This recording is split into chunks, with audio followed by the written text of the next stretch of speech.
everyone, it's Elizabeth, the producer of the American Dream podcast.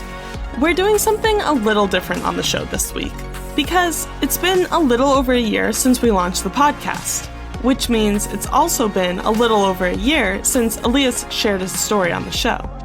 Since then, many of you have joined us, thank you very much, and we thought it might be time to share a little bit more of his story, which is why we're excited to release an exclusive talk between Elias and Forum Ventures today.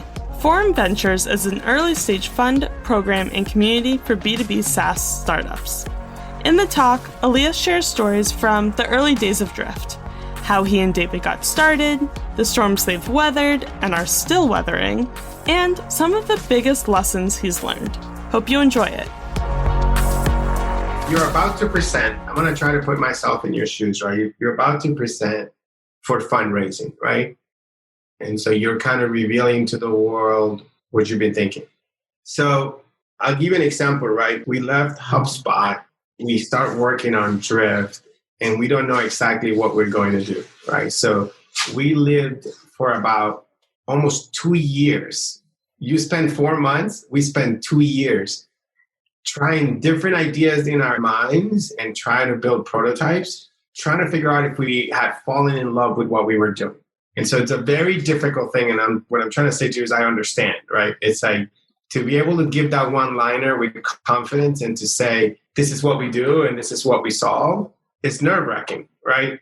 Because you're kind of like, have to show everybody that you believe in it. You have to prove to them that it's a good idea.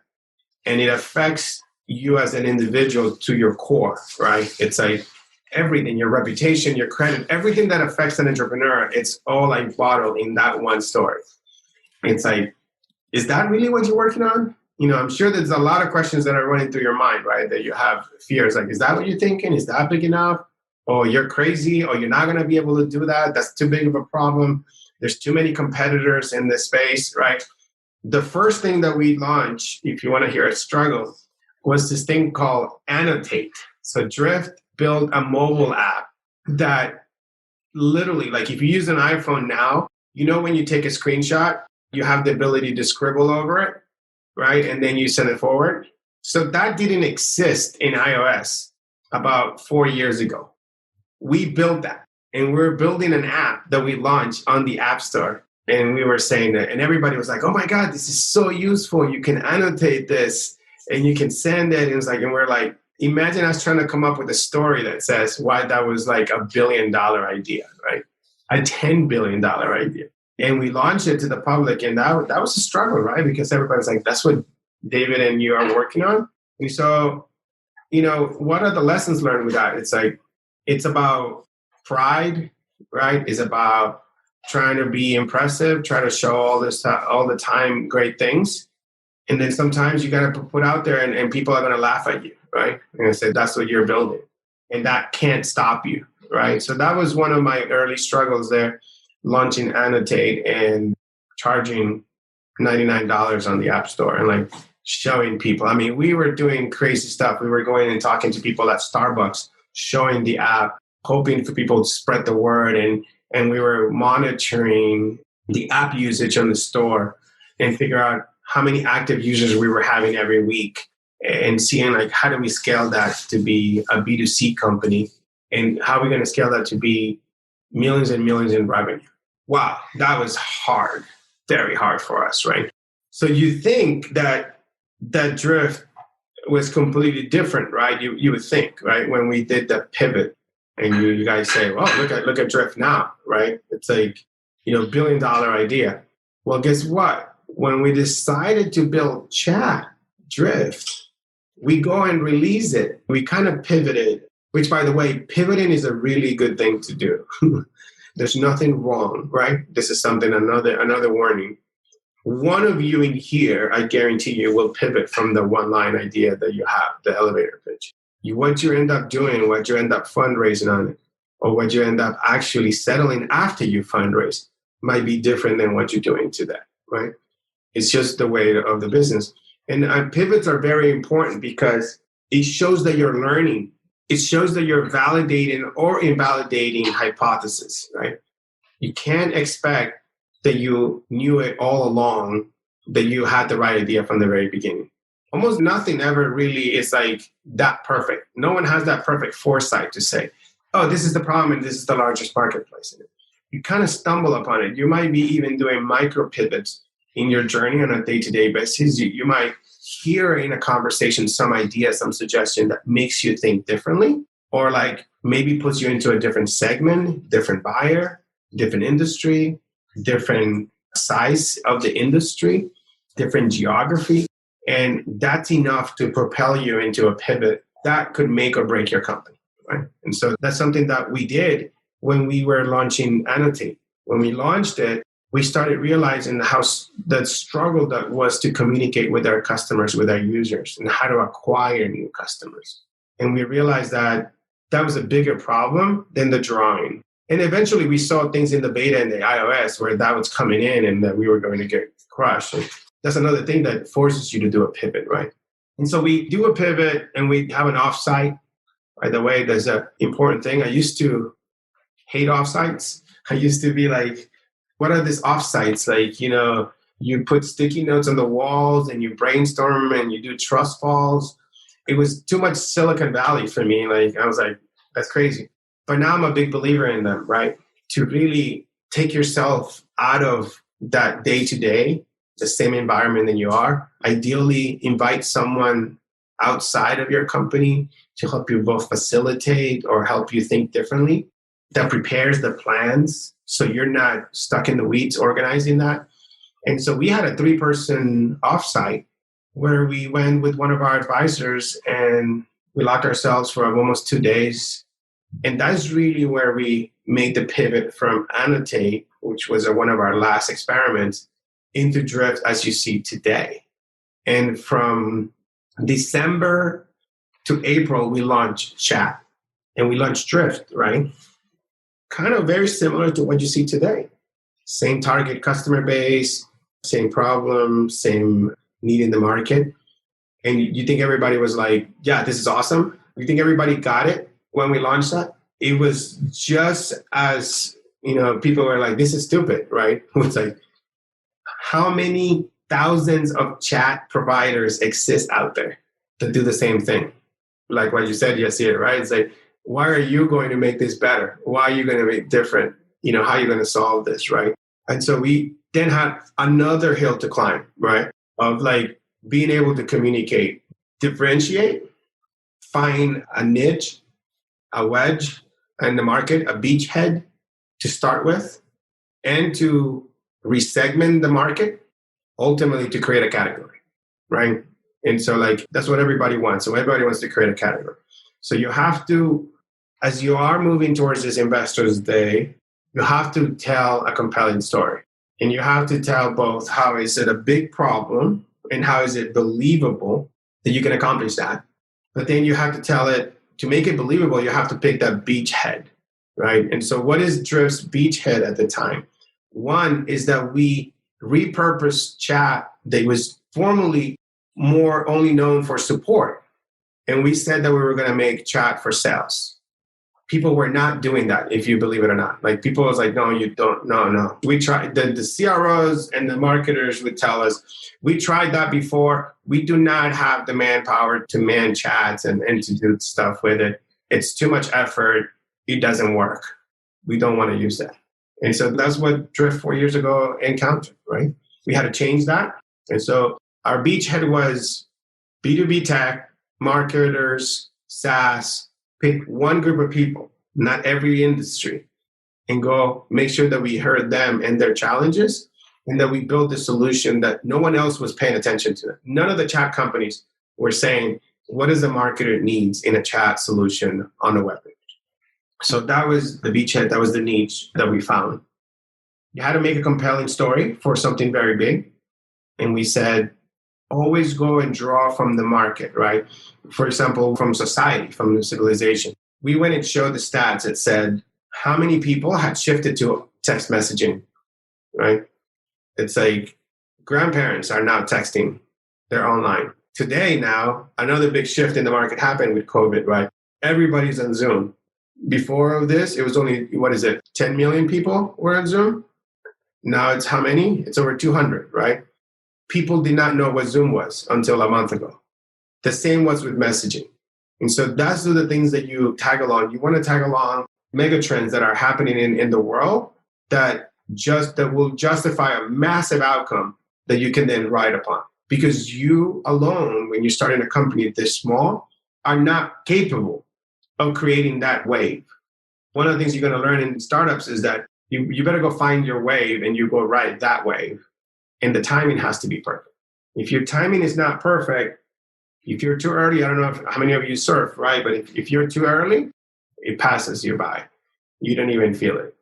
And you saw it ahead of everybody else, but you're not riding it. If you're too late, you're going to get crushed. And so that's kind of what happened. So I think that for us, it was understanding that wave. The wave was messaging.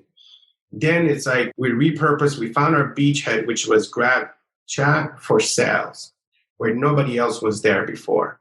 We went and did that. And then we explained the huge market opportunity that we had. Because if you can't go to the investors if you don't show something that is like really, really big.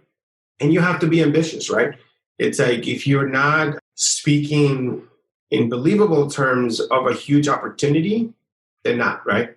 And so I think that that's an area where category definition kicks in, right?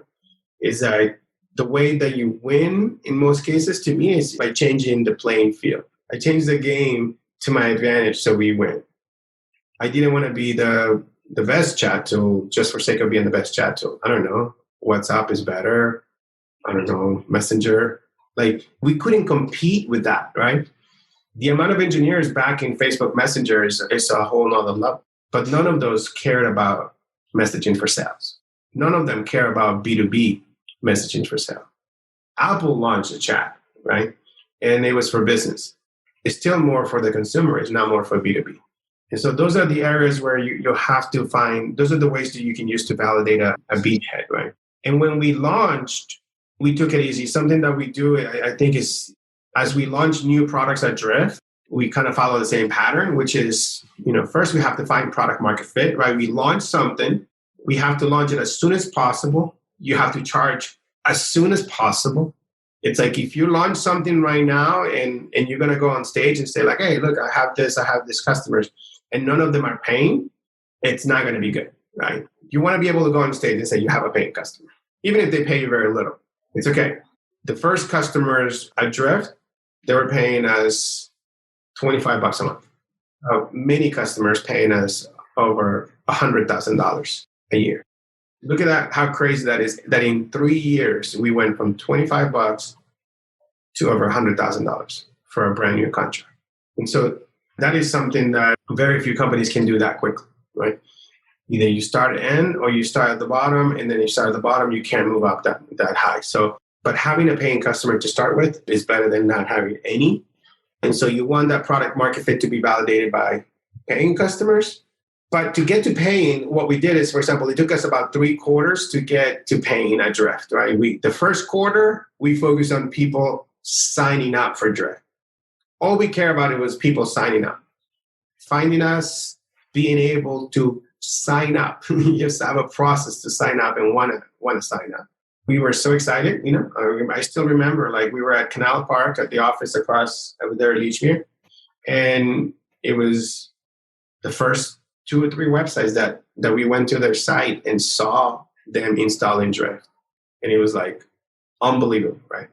It's like, and so we set our goal to have 1,000 installs for the quarter. And we surpassed that. We ended up doing over 2,000 that quarter, which things that felt unbelievable. So my advice there is to focus on one thing, focus on one goal. And it was like, all we cared about was signups.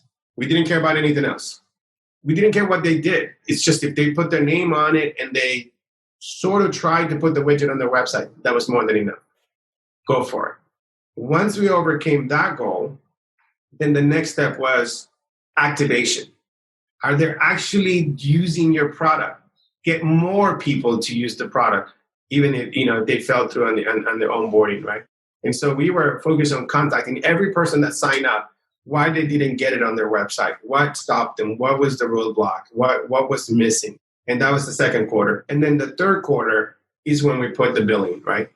But in just 3 quarters, we had 500 paying customers and we had reached about 300K in recurring revenue. And we had a goal of $1 million for the first 3 quarters.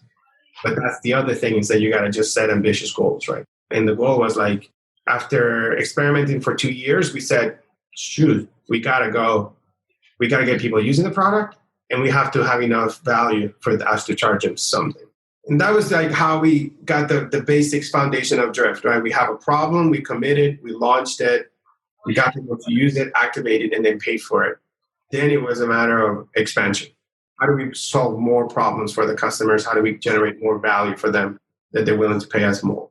I would say I've experienced 3 downturns, right? I would say one is me as a young person in Nicaragua growing up in a communist country where I lived under food rationing and very, very poor, very little resources. I mean, not like, what is it? Like, not poverty levels, right? Not like I wasn't like on the street, but compared to, I mean, it's like we lived in a barred home. We had limited amount of food that we would get by a communist, Russian influenced government. I got dengue. So it's like this pandemic stuff. It's like I experienced a lot of this stuff growing up. So like what I'm experiencing now is like, I'm in a much better situation now than when I was experiencing those issues there. Maybe they were not affecting the whole world, but they were affecting my whole country, right? So I would say like that category is one, that whole group of experiences.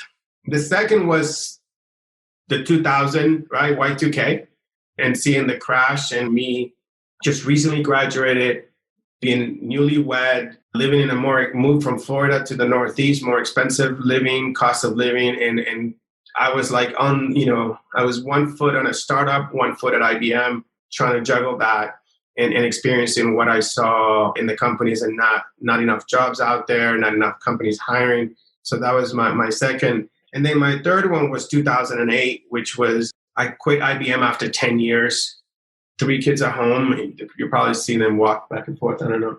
Got 3 kids now. They're teenagers now.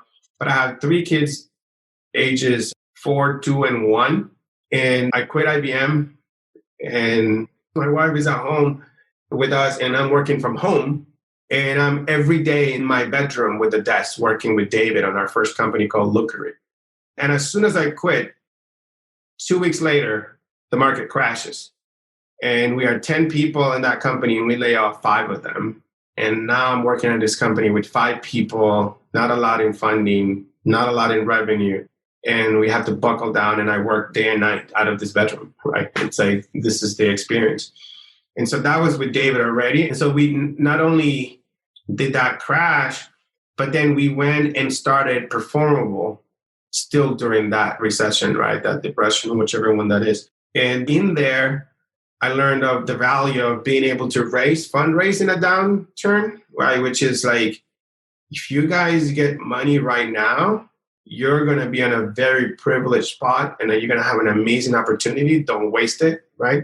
Because not everyone you're not in a place of like super abundance where everybody can like compete against everybody and waste their money. By you getting that'll give you an advantage that many other people just won't be able to even start.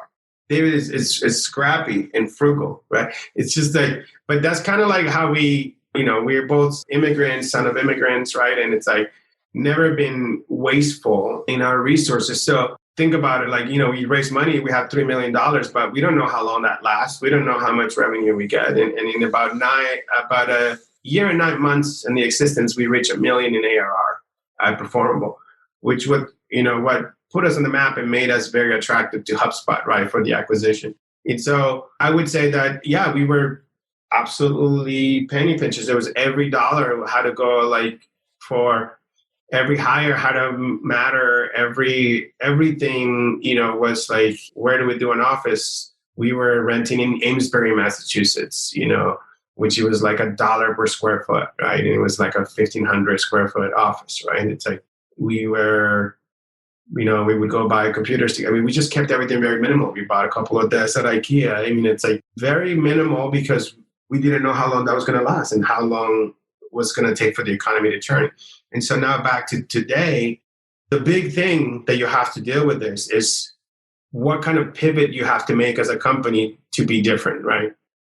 At that time, we felt that the problem that we were solving, it was pretty clear. We needed to do that. We were kind of inventing really online marketing, right? This was the days where at Performable, because there was no growth marketing, there was no nurture emails, there was no sequences, there was none of that stuff was easily doable, right? You kind of had to cobble that stuff together, and only very few people knew how to do that by hand.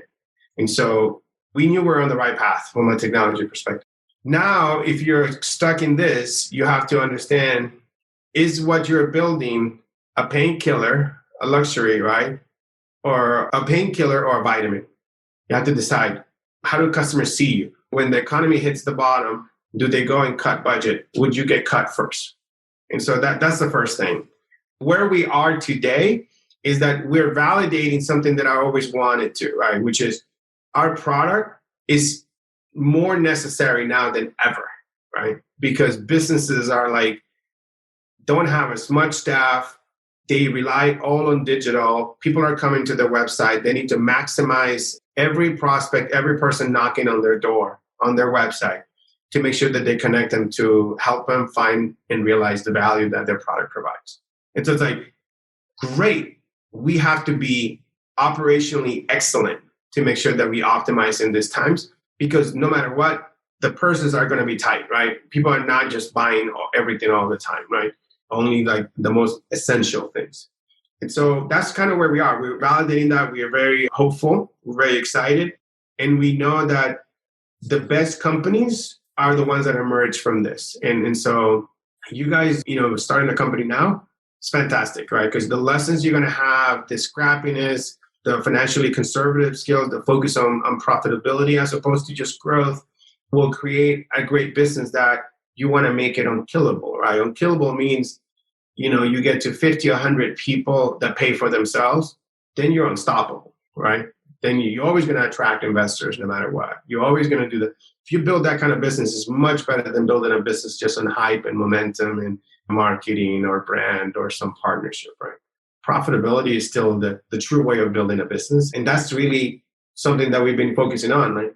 How far would we be from profitability if we focus on that? Cost saving, Amazon, expenses, ability to scale more customers with the same amount of people. Those are the kinds of things that we're thinking. And so given that I've experienced this before, I'm hopeful. I think that I'm extremely privileged that I can be here at home working from here and still making a lot of progress in our company. I'm worried about the rest of society. Something I'm doing right now is that compared to the days where I couldn't afford food or I had 3 months of savings in 2008, one of the things that I've done right now, first time I'm saying this, is I already given March, April, and I'm going to do May. I'm doing my 100% of my salary, right, to help the communities and through nonprofits of Latinx communities, right, that are struggling because they don't have the kind of jobs that I have now, right? And so those are the things that I'm able to do now. I'm in a better position. So I'm worried about that in certain extent, but I'm also worried about my company to survive this and to come out stronger than ever, because the next part of our stages of growth is to go towards an IPO. And the more efficient that we are, the more successful, the more accurate are we defining the value that we provide to our customers, the better. You need to be able to get money without any revenue or with very little revenue. It's there's no other, you know what I mean? It's unless you fund it yourself. So there are many ways to get money in that early stage. And so what I'm trying to say is that the context is you need to have some money to go towards that $1 million in revenue. Because you need to have at least one salesperson, one engineer, one marketer, you and a co-founder and a sales or something. Somebody has to help you sell it. And so I think that the amount doesn't matter as much. What matters is that you're closing 1, 2, 3 customers. Because remember what I said, we had 500 customers at $25. If I did the math of how many it was going to take to get to $1 million, it's just hard, right? And so what's easier is just to increase the value, right? And so you can in recurring revenue. So I think that everybody tricks that you can say, it's if you sold something for $10,000 a year, you can say, look, if I had a better sales rep, I could sell that for 25. And that's better than having to market a whole bunch of stuff, right? As long as you can show success with customers, as long as you can say, you can show that they're not churning, right? As long as you can show those things, you can extrapolate the rest. And it's all going to be appropriate to your stage. If somebody's going to find a problem, if you made $2 million in revenue, but they're all churning, it doesn't matter, right? It's like, I'd rather have less churn and less revenue than more revenue and higher churn, right? Thanks for listening to the American Dream Podcast. Make sure to hit subscribe so you never miss when a new episode drops. If you like this episode, please leave a 6-star review wherever you listen to your podcast. And if you're interested in learning more about my American Dream mission, subscribe to my newsletter linked in the show notes.